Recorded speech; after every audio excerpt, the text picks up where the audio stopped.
जय हिंद दोस्तों। एमपीपीएससी हिंदी के यूट्यूब प्लेटफॉर्म पर आपका स्वागत है। हम लोग आज देखेंगे एमपीपीएससी प्री यूनिट 10 में जो 2024 का सिलेबस है। यूनिट 10 में जो जनजातियों से संबंधित संवैधानिक प्रावधान जोड़े गए हैं उसके बारे में देखते हैं। तो जनजातियों से संबंधित संवैधानिक प्रावधान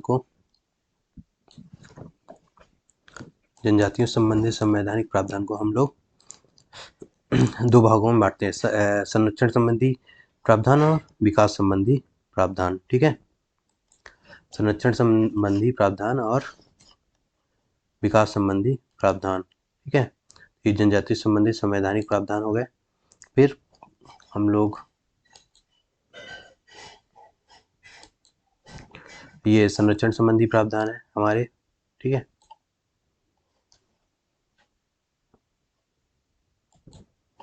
संरक्षण संबंधी प्रावधान हो गए, विकास संबंधी प्रावधान हो गए। ठीक है, इस प्रकार हम लोग देखेंगे संरक्षण संबंधी प्रावधान के अंतर्गत कौन कौन से आ रहे हैं। अनुच्छेद 15(4), ठीक है, अनुच्छेद 16(4) एंड 19(5), ठीक है, अनुच्छेद 23, अनुच्छेद 29, अनुच्छेद 46, अनुच्छेद 164, अनुच्छेद 330, 332, 334। ठीक है, इसके बारे में हम लोग डिटेल से पढ़ेंगे। अनुच्छेद 338, अनुच्छेद 339(10). और विकास संबंधी प्रावधान में हम लोग क्या करेंगे, विकास संबंधी प्रावधान में हम लोग देखेंगे अनुच्छेद 215, 275 एंड 239। ठीक है, और 5वीं एवं 6ठी अनुसूची के बारे में देखेंगे। अनुच्छेद 371 का नागालैंड के बारे में देखेंगे। ठीक है, जो राज्य से संबंधित प्रावधान है। अनुच्छेद 371 खा असम, अनुच्छेद 371 गा मणिपुर से संबंधित प्रावधान के बारे में हम लोग देखेंगे। ठीक है, अनुच्छेद 15(4), अनुच्छेद 16(4). ठीक है, नेक्स्ट देखते हैं जनजातियों संबंधित संवैधानिक प्रावधान हो गई है। ठीक है, तो अभी इसके बारे में देखते हैं कि अनुसूचित जनजाति शब्द की उत्पत्ति कब हुई थी। 26 जनवरी 1950 को भारत के गणतंत्र संविधान के जन्म के साथ ही हुई थी इसकी अनुसूचित जनजाति शब्द की उत्पत्ति हुई थी। ठीक है ना, इससे पहले जनजातियों को अनेक रूपों से आदिवासी, वन जनजातियां, पहाड़ी जनजातियां और आदिम जनजातियां के नाम से जाना जाता था। इसके बारे में हमने देख लिया कि गियर्सन ने और दास एंड दास ने जनजातियों को अलग अलग नामों से नामों की संज्ञा दी है। ठीक ना, जैसे गियर्सन ने क्या किया है, पहाड़ी जनजाति के नाम से कहा है। डॉक्टर दास एंड दास ने क्या कहा है, डॉक्टर दास एंड दास ने विलीन मानवता की संज्ञा दी है।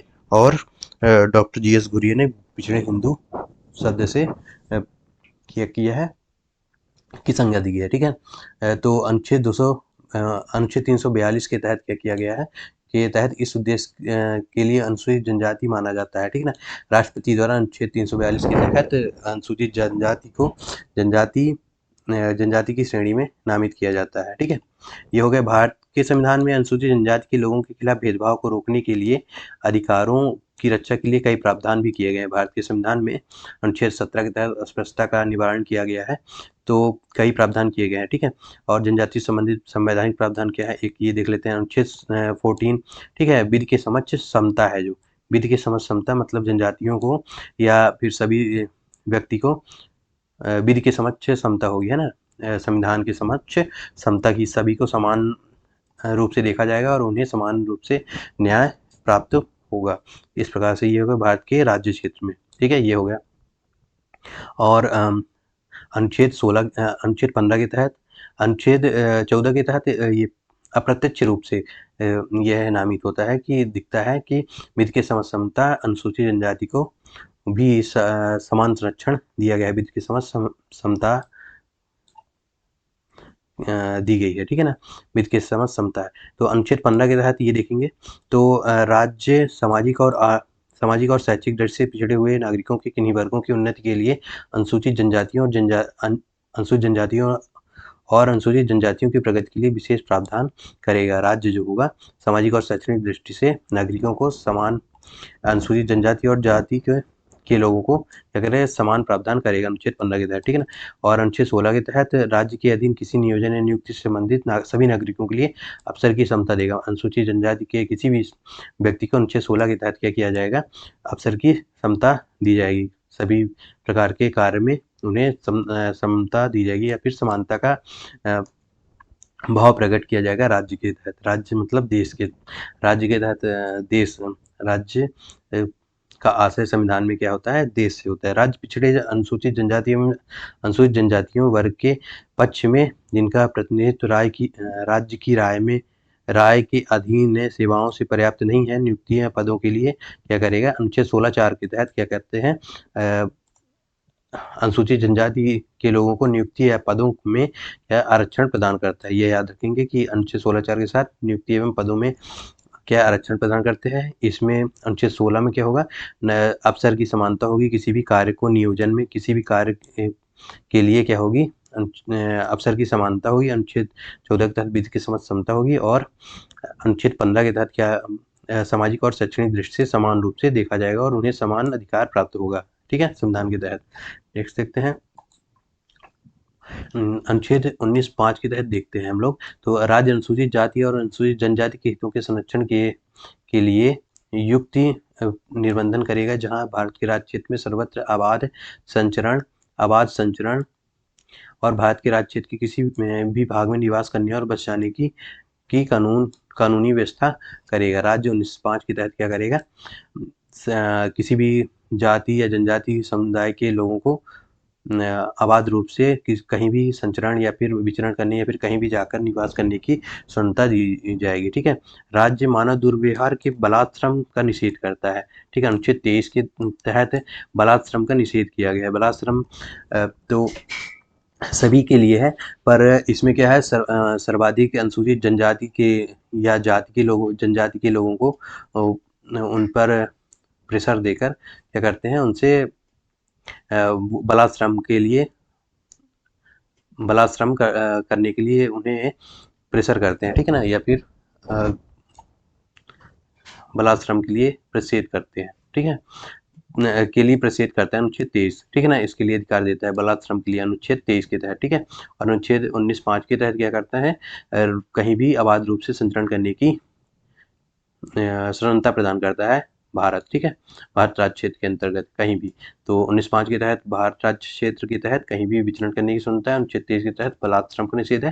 अनुच्छेद 29 के तहत क्या करेंगे, राज्य भारतीय नागरिकों के किसी भी ऐसे अनुभाग को जिसकी अपनी विशेष लिपि या संस्कृति है उसे बनाए रखने का अधिकार क्या करेंगे, बनाए रखने का अधिकार होगा।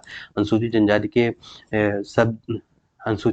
के लोगों को अपनी भाषा, लिपि या संस्कृति को बनाए रखने का क्या होगा, संपूर्ण अधिकार होगा। अनुच्छेद 29 के तहत याद रखेंगे। ठीक है, अनुच्छेद 46 के तहत क्या करेंगे, राज्य जनता के दुर्बल वर्गों के विशिष्ट अनुसूचित जनजातियों और अनुसूचित जातियों की शिक्षा और अर्थ संबंधी हितों के विशेष सावधानी से वृद्धि करेगा और सामाजिक न्याय और सभी प्रकार के शोषण से उनकी रक्षा करेगा।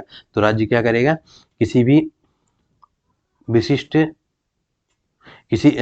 भी राज्य जनता के दुर्बल वर्गों के विशिष्ट अनुसूचित जातियों और अनुसूचित जनजातियों की शिक्षा और अर्थ संबंधी हितों की अभिवृद्धि करेगा, उनको समान रूप से। अनुच्छेद 46 के तहत राज्य, ये नीति निदेशक तत्व के तहत आता है अनुच्छेद 46 जो है, तो राज्य इनकी अभिवृद्धि करेगा शिक्षा और आर्थिक रूप से, और शोषण अगर किया जाता है तो उनकी रक्षा करेगा ये। ठीक है, उनकी रक्षा करेगा। राज्य बिहार, उड़ीसा, मध्य प्रदेश राज्यों में अनुसूचित जनजातियों के कल्याण का भार साधक मंत्री होगा। एक नियुक्ति का प्रावधान है अनुच्छेद 164(4) के तहत भार साधक मंत्री, अनुसूचित जनजातियों के कल्याण का भार साधक मंत्री का प्रावधान किया गया है, जिससे इनकी रक्षा करेगा। बिहार, उड़ीसा और मध्य प्रदेश में, बिहार से ये संविधान के समय का है अनुच्छेद 164। तो बिहार से क्या हुआ है, झारखंड अलग हुआ है, तो झारखंड भी इसमें शामिल होगा। मध्य प्रदेश के से छत्तीसगढ़ सन 2000 में अलग हुआ है, तो इसमें छत्तीसगढ़ के लिए भी अनुसूचित जनजातियों के कल्याण के लिए भार साधक मंत्री की नियुक्ति का प्रावधान इसमें निहित है। ठीक है, प्रत्येक पंचायत में अनुसूचित जातियों और अनुसूचित जनजातियों के लिए स्थान आरक्षित रखेगा। तो प्रत्येक पंचायत जो होगा अनुच्छेद 243(4) के तहत क्या होगा, 243(4) या 243(d) के तहत पंचायतों में अनुसूचित जनजातियों और अनुसूचित जातियों के लिए स्थान आरक्षित रहेगा। ठीक है ना, अनुसूचित जनजातियों के लिए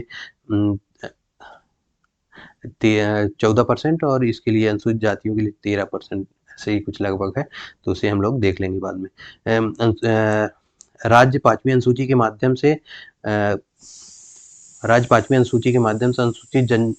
अनुसूचित क्षेत्रों के प्रशासन के संबंध में भारत के राष्ट्रपति को राज्यपालों द्वारा वार्षिक रिपोर्ट प्रस्तुत किए जाने के समय असम, मेघालय, त्रिपुरा, मिजोरम के राज्यों से अन्यथा किसी अन्य राज्य में अनुसूचित जनजातियों के कल्याण और प्रगति से संबंधित ऐसे मामलों पर सलाह देने के लिए जनजातीय सलाहकार परिषद की नियुक्ति की स्थापना करने का प्रावधान किया गया है। ठीक है, की स्थापना का प्रावधान किया गया है, इसे देख लें। अनुच्छेद 244(4) के तहत जनजातीय सलाहकार परिषद असम, मेघालय, त्रिपुरा, मिजोरम के लिए अनुसूचित क्षेत्रों के प्रशासन के लिए जनजातीय सलाह परिषद की स्थापना करने का प्रावधान अनुच्छेद 244(1) के तहत किया गया। 243(4) के तहत क्या किया गया है, अनुसूचित प्रत्येक पंचायत में अनुसूचित जनजातियों को आरक्षण दिया गया है। ठीक है, अनुच्छेद 46 के तहत तो आपको पता ही है कि ये सामाजिक, आर्थिक और शोषण से उनकी रक्षा करेगा राज्य, जो अनुच्छेद नीति निदेशक तत्व में यह निहित है। इसे जरूर याद रखेंगे क्योंकि ये राज्य के लिए है। ठीक है, तो अनुच्छेद 46 जो है याद रखेंगे। और अनुच्छेद 164 जो है तो इसके लिए भार साधक मंत्री होगा। कहाँ के लिए? बिहार, उड़ीसा, मध्य प्रदेश और छत्तीसगढ़ और झारखंड के लिए क्या होगा, कल्याण के लिए भार साधक मंत्री होगा। इसे जरूर याद रखेंगे। ठीक है, और 244(4) तो ये संवैधानिक प्रावधान है, तो कोई भी आ सकता है, हम डीपली इसीलिए पढ़ रहे हैं। ठीक है, कतिपय जनजातियों को स्वायत्त जिलों और स्वायत्त क्षेत्रों के स्वयं में नामित करने के द्वारा, साथ ही जिला परिषदों का गठन करने के द्वारा असम, मेघालय, त्रिपुरा, मिजोरम में जनजातीय क्षेत्रों के प्रशासन के लिए छठी अनुसूची के माध्यम से विशेष प्रावधान किया गया है। छठी अनुसूची के माध्यम से विशेष प्रावधान किया गया अनुच्छेद 244(2) के तहत। ठीक है ना, अनुच्छेद 244(2) के तहत असम, मेघालय, त्रिपुरा, मिजोरम में। एक मिनट, एक कॉल आ गया।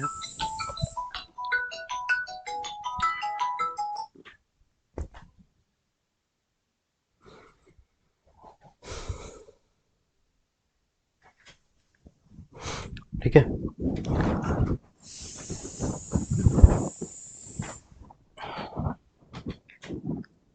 छठी अनुसूची के माध्यम से विशेष प्रावधान किया जाएगा जिला परिषदों का गठन करने के समय असम, मेघालय, त्रिपुरा, मिजोरम में राज्यों में जनजातीय क्षेत्रों के प्रशासन के लिए छठी अनुसूची के माध्यम से विशेष प्रावधान करेगा। कौन करेगा?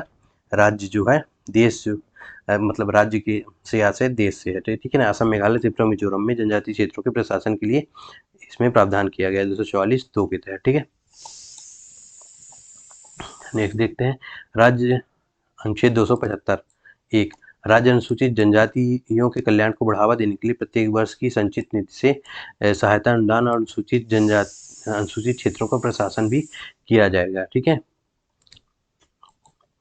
और इसमें तो है ही। ठीक है, 244(1) के तहत असम, मेघालय, त्रिपुरा, मिजोरम के लिए जनजातीय सलाहकार परिषद और छठी अनुसूची के तहत असम, मेघालय, त्रिपुरा, मिजोरम के लिए क्या किया जाएगा, जनजातीय क्षेत्रों के लिए स्वायत्त जिलों और स्वायत्त क्षेत्रों के स्वयं में नामित करने के द्वारा साथ ही जिला परिषदों का गठन किया जाएगा। इसमें जिला परिषदों का गठन किया जाएगा। ठीक है, और उसमें जनजातीय सलाहकार परिषद का गठन किया जाएगा। ये हो गया।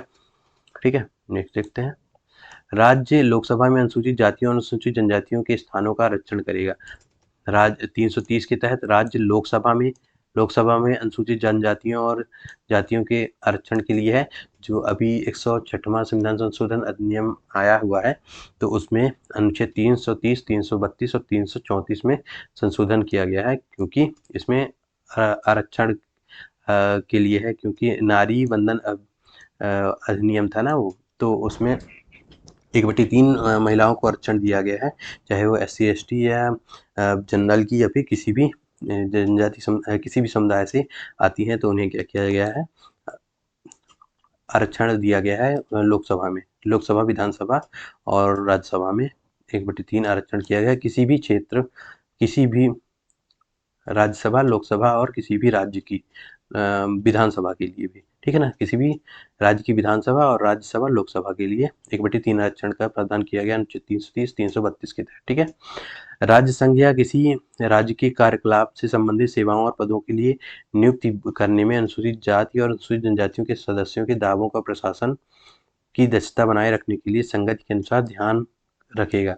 अनुच्छेद 335 के अनुसार राज्य संघ या किसी राज्य के कार्यकलाप से संबंधित, ठीक है ना, सेवाओं के लिए 335 के अनुसार उन्हें क्या किया गया है, प्रशासन की दक्षता के लिए वो अनुसूचित जनजाति के सदस्यों को क्या किया गया है, आरक्षण दिया गया है, ठीक है।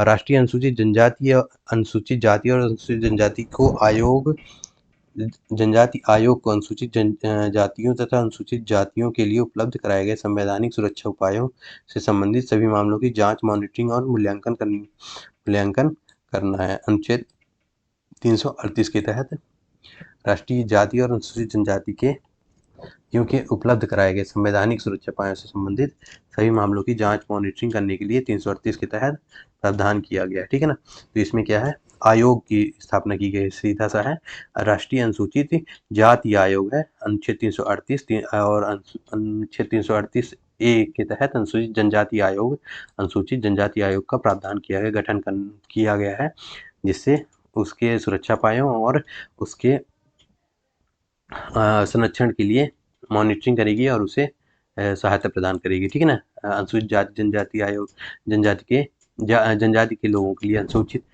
जाति के लिए अनुच्छेद 338 में है और अनुसूचित जनजाति के लिए 338 ए में है। राष्ट्रपति राज्यों के अनुसूचित क्षेत्रों के प्रशासन और अनुसूचित जनजातियों के कल्याण के बारे में प्रतिवेदन देने के लिए आयोग की नियुक्ति आदेश द्वारा किसी भी समय कर सकेगा। तो अनुच्छेद 339 में दिया हुआ है कि राष्ट्रपति जो है तो किसी भी समय राज्यों के अनुसूचित क्षेत्रों के प्रशासन के लिए क्या करेगा, आयोग की नियुक्ति करने का प्रावधान किया गया है इसमें, ठीक है।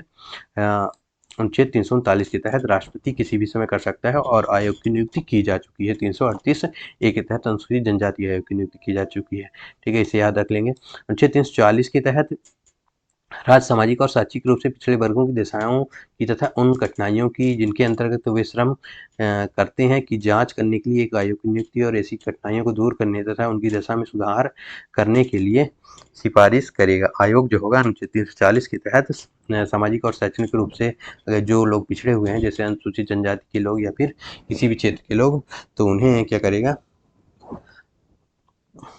संरक्षण देने के लिए सिफारिश कर सकेगा आयोग जो होगा।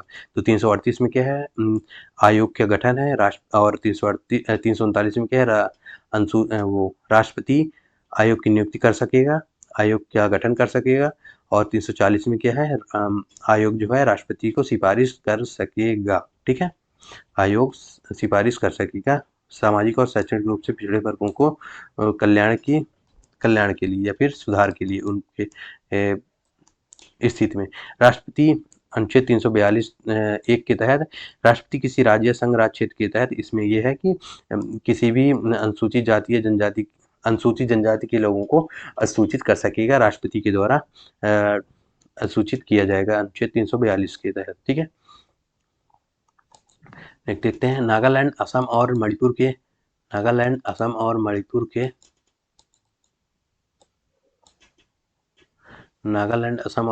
के जनजाति व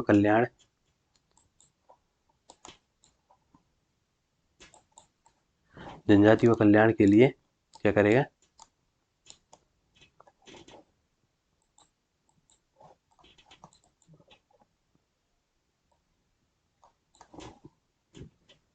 एक मिनट,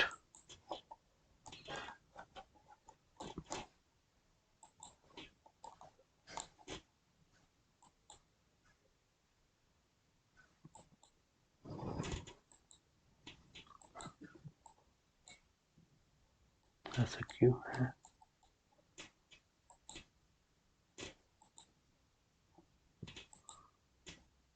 चलिए इसको हम ऐसे ही देख लेते हैं। तो नागालैंड, असम और मणिपुर के जनजाति व जनजाति क्षेत्रों से संबंधित विशेष संबंध अनुच्छेद 342 के तहत नागालैंड, असम और मणिपुर के जनजाति क्षेत्र के लिए 342 के तहत विशेष संबंध किया गया है, ठीक है ना। 342 1, 2 और 3 के तहत नागालैंड, असम और मणिपुर के लिए, ठीक है। राज्य संबंधी विशेष प्रावधान जो दिए हैं 371 का के तहत नागालैंड को राज्य के संबंध में विशेष प्रावधान करता है, अनुच्छेद 371 का असम राज्य के संबंध में विशेष प्रावधान करता है, अनुच्छेद 71 का मणिपुर के संबंध में विशेष प्रावधान करता है। वहीं अनुच्छेद 371 जो है सिक्किम राज्य के संबंध में विशेष प्रावधान करता है, ठीक है। सिक्किम राज्य के संबंध में विशेष प्रावधान करता है। सिक्किम राज्य के संबंध में विशेष प्रावधान करता है।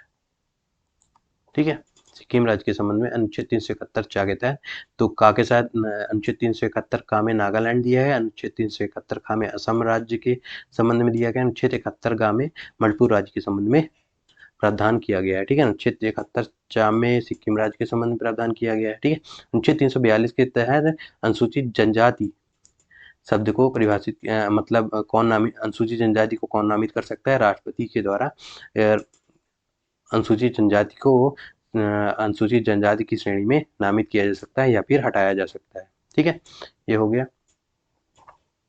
नेक्स्ट देखते हैं पांचवी अनुसूची।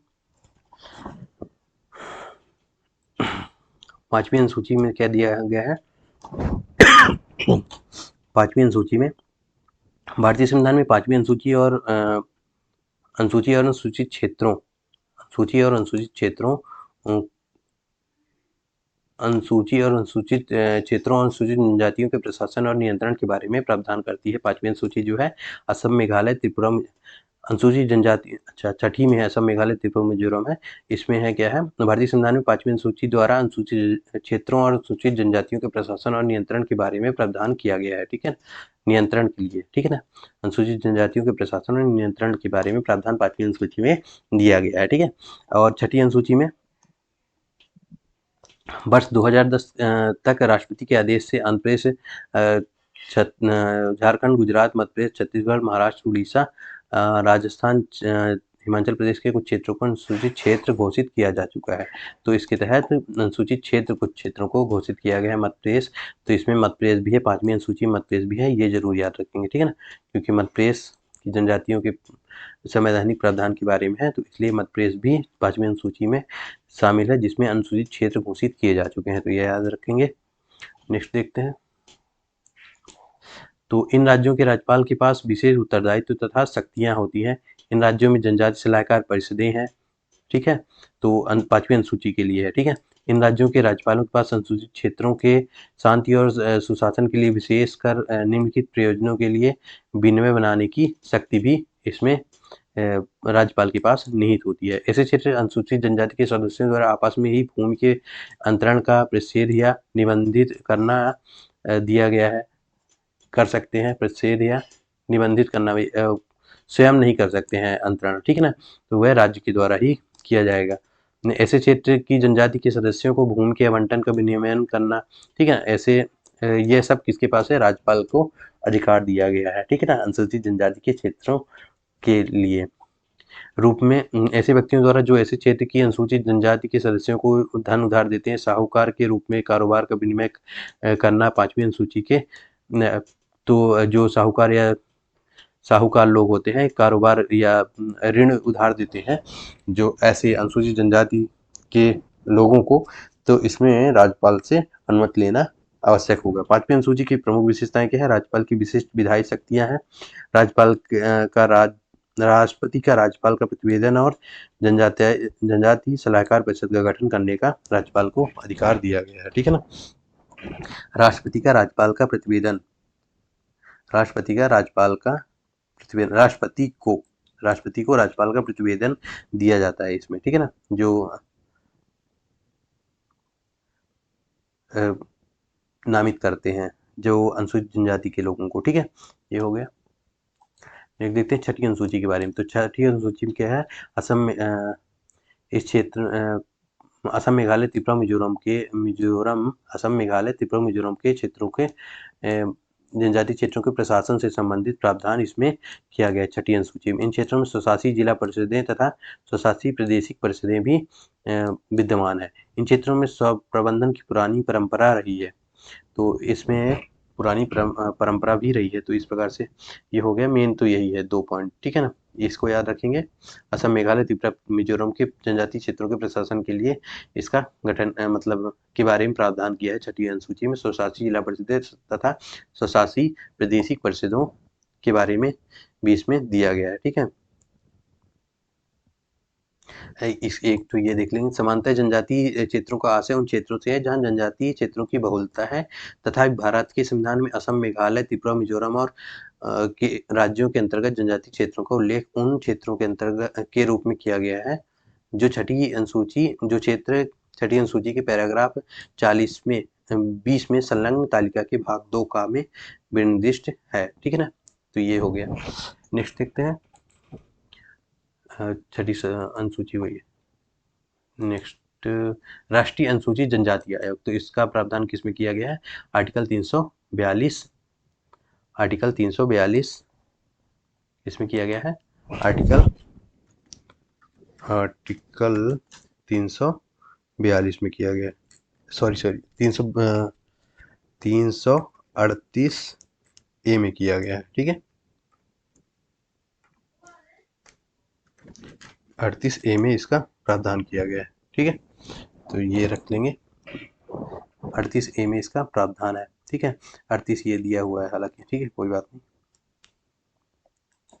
तो ये अनुच्छेद 338 के तहत इसका प्रावधान किया गया। ये याद रखेंगे 1990 में 65वें संविधान संशोधन द्वारा राष्ट्रपति अनुसूचित जनजाति और जनजाति आयोग का प्रावधान किया गया है इसमें। ठीक है ना, 338 में 338 ए के तहत अलग कर दिया गया है 2018 से 89वें संविधान संशोधन अधिनियम के द्वारा 2003 में इसे अलग कर दिया गया। ठीक है ना, 338 ए में क्या है? अनुसूचित जाति आयोग, और 338 अनुच्छेद 338 में क्या है? अनुसूचित जाति आयोग और अनुसूचित जनजाति आयोग अनुच्छेद 338 ए में दिया हुआ है, जो ये है। ठीक है, तो इसमें प्रावधान किया गया ये है 300, यहाँ पे गलत लिखा है, 338 होगा। ठीक है, तो काट देते हैं। के अनुसार अनुसूचित जनजातियों के लिए आयोग द्वारा राष्ट्रीय अनुसूचित जनजाति के नाम से ज्ञात होगा, जो कि ठीक है ना। तो 89वें संविधान संशोधन के द्वारा इसको अलग पृथक कर दिया गया है, ये गठन का प्रावधान किया गया है। और 65वें संविधान संशोधन के तहत 338 में अनुच्छेद 338 में 1990 में क्या गया? अनुसूचित जाति और जनजाति आयोग का गठन का प्रावधान किया गया है। और 2003 में 89वें संविधान संशोधन के द्वारा इसे क्या कर दिया गया? पृथक कर दिया गया है, जो कि अनुसूचित जनजाति आयोग के तहत 338 का में हो गया है। ठीक है, तो राष्ट्रीय अनुसूचित जनजाति आयोग का मुख्यालय नई दिल्ली में स्थित है। इसका मुख्यालय कहाँ स्थित है? नई दिल्ली में स्थित है। ठीक है, और जो उसका होगा, इस आयोग के 6 क्षेत्रीय कार्यालय हैं जो कि भोपाल में है। ठीक है, और राज्य अनुसूचित जनजाति आयोग का मुख्यालय कहाँ होगा? भोपाल में होगा। राष्ट्रीय अनुसूचित जनजाति आयोग की स्थापना के पीछे मुख्य उद्देश्य अनुसूचित जनजातियों पर होने वाले अत्याचारों को रोकने तथा उनके सामाजिक व आर्थिक विकास के लिए अपनाई गई नीतियों की समीक्षा करना है। ठीक है ना, आयोग का मुख्य उद्देश्य क्या है? ये है। ठीक है, नेक्स्ट देखते हैं, संरक्षी उपबंध। तो ये जो हमने ऊपर देखा था तो उसी के बारे में, जैसे ये है संरक्षी उपबंध और विकास संबंधी उपबंध के बारे में इसमें प्रावधान है। तो संरक्षी उपबंध कौन कौन से हैं ये देख लीजिए।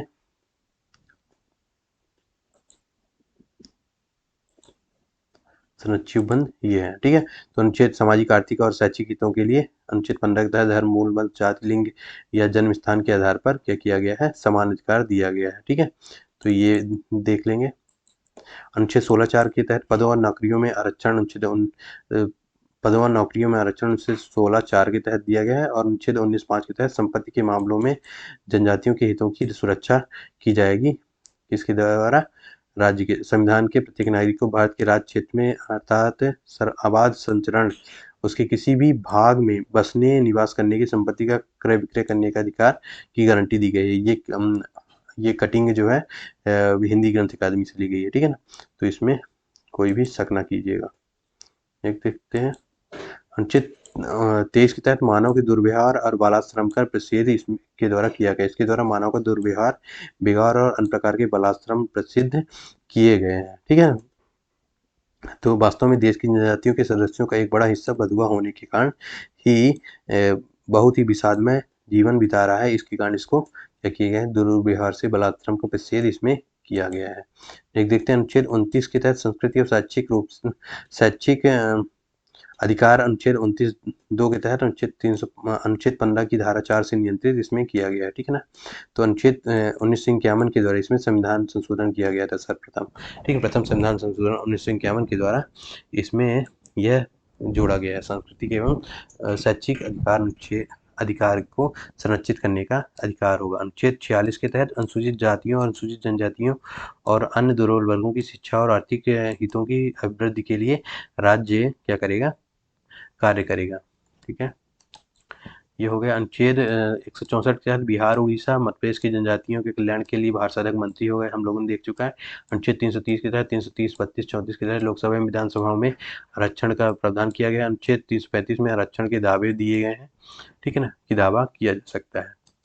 अनुच्छेद 338 के तहत विशेष अधिकारी का प्रावधान किया गया है। ठीक है, विशेष अधिकारी वही आयोग जो है, तो उसमें उसके अंतर्गत विशेष अधिकारी का प्रावधान किया गया है। ठीक है, देखते हैं संविधान के अधीन ये 65वें संविधान संशोधन अनुसूचित जाति और जनजाति आयोग का गठन करने का प्रावधान किया गया है। ठीक है, तो विशेष अधिकारी, हाँ वही है। ठीक है, तो उसके तहत किया गया। 338 के तहत अनुसूचित जातियों जनजातियों के जनजाति आयोग का गठन करने का प्रावधान किया गया है, 65वें संविधान संशोधन के तहत किया गया है। तो ये कब किया गया था? 1990 में किया गया था। ठीक है, आयोग की नियुक्ति अनुच्छेद 341 1 के तहत आयोग की नियुक्ति करने का प्रावधान राष्ट्रपति को दिया गया है। ठीक है ना, राष्ट्रपति को आयोग की नियुक्ति करने का प्रावधान किया गया। अनुसूचित क्षेत्रों के प्रशासन और जनजातियों के कल्याण के बारे में प्रतिवेदन देने के लिए एक आयोग की नियुक्ति आदेश द्वारा किसी भी समय कर सकेगा। तो राष्ट्रपति इसकी नियुक्ति करता है, आयोग की नियुक्ति करता है। और केवल एक ऐसा, और ये एक ऐसा आयोग 28 अप्रैल 1960 को नियुक्ति किया गया था।